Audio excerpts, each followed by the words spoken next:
It's a new day and we're making bread.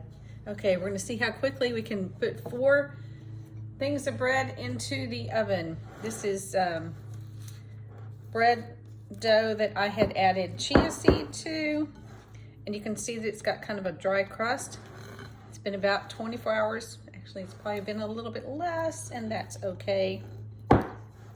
The official recipe says you're gonna oil your pan and then put a little flour coating on there. I just spray coat it with whatever spray I happen to have, which is usually avocado or coconut, but something to help it slide out.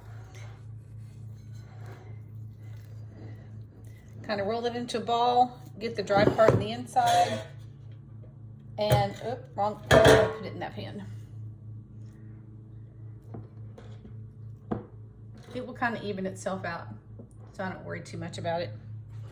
There's one. This is plain white bread. It also has that little dry crusty. That's normal. That's what you want. That's what it's going to look like. This is an older fashioned bread pan. It was my grandmother's, probably, well, I don't know how old it is. She passed away over 40 years ago.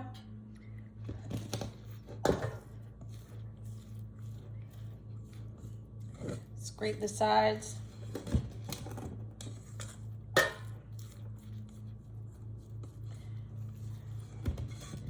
And if it feels like it's got big air bubbles, go ahead and pop them. I stir it enough just to pop the air bubbles and stir it up. Put the dry part on the inside. Oof.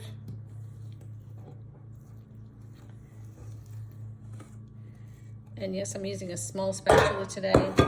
Large one might work better. For some reason, I typically pick a smaller spoon curvy spatula for this. It really doesn't matter. There's 2. If I wanted to sprinkle cheese on that, I could. Here's the lid for this one. A 3-cup size loaf. And you want the domed lid because they do rise. So this one doesn't have a lid. I made a tent, a domed tent out of foil for it. There's 2 that are ready. My oven is heated to about 125 degrees. You want it in a warm oven for an hour, but over 125 it will, the yeast might die. So here we go. This is enough for 2 small loaves, and I'm trying to experiment this time. I'm gonna make cinnamon bread, and usually when I have raisins, I sprinkle cinnamon and then put a bunch of raisins and then stir it up.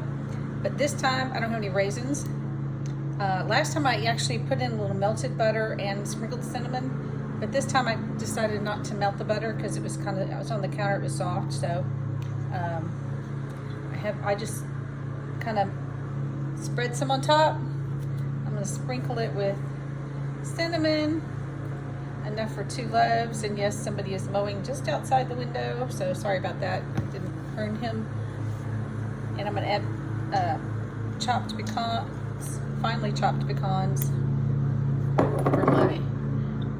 from my grandmother's house, my antique nut chopper.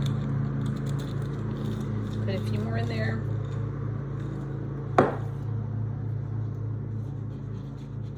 Cut it in about half. Whoopsie.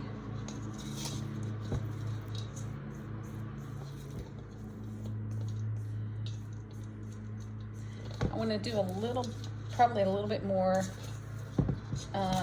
stirring on this one to get the cinnamon in a few more places on each slice.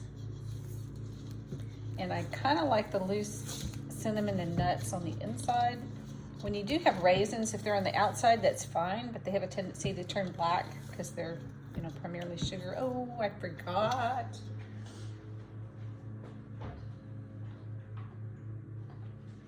If I don't have the raisins, I like to add a little sweetener with the cinnamon, just cause. So I'm gonna sprinkle a little bit on top and hope it comes out okay. It has to, because that's what we're doing and we'll eat it anyway. So get it to where it's kind of a cinnamon swirl bread.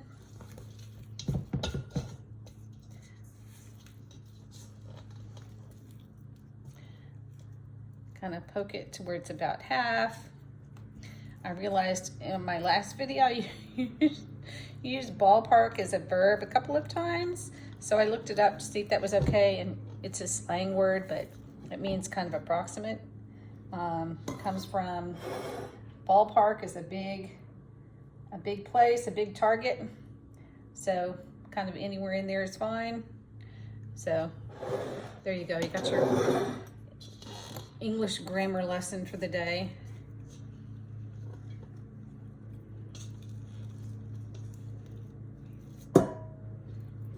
Plop that in there. Try not to have the dry spots on the outside. Put the lids on. 1, 2, 3, 4. Ready to go into the oven. 1 hour. Warm oven. So I set mine at about 125 and let it cool. And then at 1 hour, leave the lids on, goes to 375 and cooks for 26 minutes. After the 26 minutes, you remove the lids, cook it for another 14 at 425. We just put it at 425, leave it in there. The heat will increase, and then cut it off after 14 minutes. And then we're good to go. Oh, also one other note, I'm gonna reuse this bowl because I'm gonna make another bread to bake tomorrow. So I'm just gonna leave it like that, add the stuff, recover it. My friend who taught me how to do this does not wash her bowls in between each. She just puts it in the cabinet. I don't do that because of the gluten issue, but I don't wash my bread pans. I wipe them with a paper towel, have a specific place in the cabinet with the lids on. Same thing with the cover towels, unless they, for some reason, like fall in and get the dough on them. I just keep reusing them. And there we go. My next video will show completed bread.